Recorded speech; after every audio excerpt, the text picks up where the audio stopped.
फोस्टल palm height इसकी 15+ height है और 18x18 के बैग में है। और इस तरह का फोस्टल पाम की रिक्वायरमेंट हो या गार्डन डेवलप करवाना हो या फार्म हाउस डेवलप करवाना हो तो प्लान नर्सरी पर कांटेक्ट कर सकते हैं।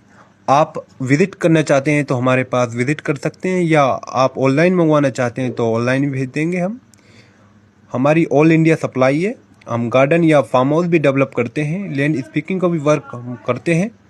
और इस तरह फोस्टल पाम की रिक्वायरमेंट हो तो प्लान नर्सरी पर कांटेक्ट कर सकते हैं। हमारे पास fruit plant, timber plant, other plant की भी रिक्वायरमेंट हो तो प्लान नर्सरी पर कांटेक्ट कर सकते हैं।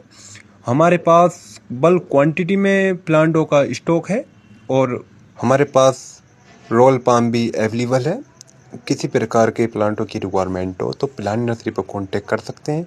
Full shifted plant, full trusted nursery.